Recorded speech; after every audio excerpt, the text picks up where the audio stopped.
బీజేపీతో స్నేహం చేసిన ప్రాంతీయ పార్టీలకు భవిష్యత్తు శూన్యం.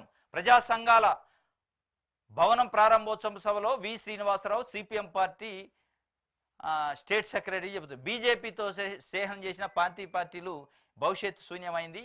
అంటే తెలుగుదేశం పార్టీ భవిష్యత్తు కూడా శూన్యం కాబోతుంది, జనసేన పార్టీ భవిష్యత్తు కూడా శూన్యం కాబోతుందని సిపిఎం పార్టీ చెబుతుంది. వాస్తవం ఇది. బీజేపీ పార్టీతో పొత్తు పెట్టుకున్న ఏ పార్టీ కూడా ప్రాంతీయ పార్టీలు బతికి బట్టగట్టలే. కానీ ఇలా తెలుగుదేశం పార్టీ పొత్తు పెట్టుకుంది, జనసేన పొత్తు పెట్టుకుంది.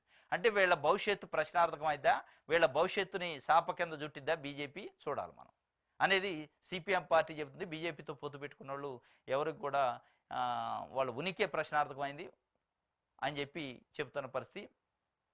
ఇది ప్రజాశక్తికి సంబంధించి విషయాలు అందరూ చూద్దాం. ఓకే. మోదీపై పొగడ్తల, చంద్రబాబు తీరుపై రామకృష్ణ విమర్శలు.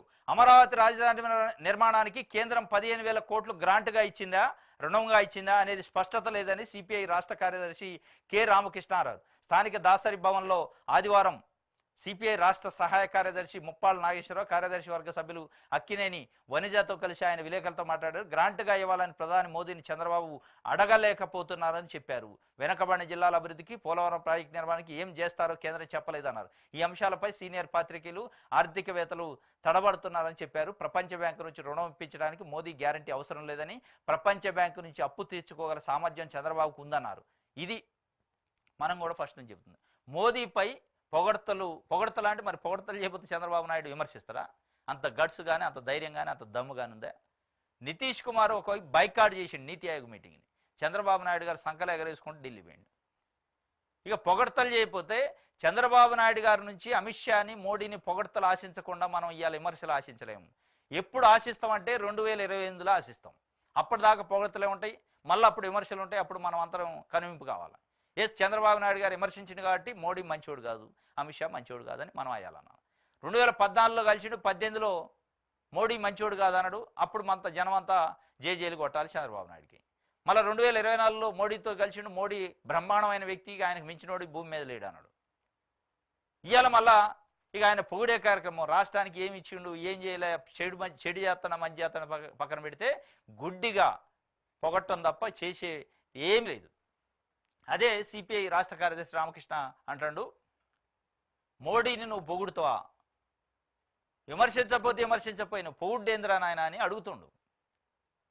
అసలు అది ఇచ్చింది మీకు గ్రాంటా, అప్ప, క్లారిటీ లేదు. ఆర్థికవేత్తలు కూడా తల్లబట్టుకుంటున్నారు, ఏమి ఇచ్చిండని సంబరాలు చేసుకుంటున్నారని. ఇది జరుగుతుంది. అసలు ప్రపంచ బ్యాంకు నుంచి రుణం ఇప్పించడానికి మోడీ గ్యారంటీ అవసరమే లేదు. చంద్రబాబు నాయుడు గారికి ఆ శక్తి, ఆ సామర్థ్యం ఉంది. ప్రపంచ బ్యాంకు నుంచి రుణాలు తేవడంలో ఆయన దిట్ట. ఉమ్మడి ఏపీలో ఉన్నప్పుడు ప్రపంచ బ్యాంకు జీతగాడు అని ఆయన పైన పేరు పడ్డది.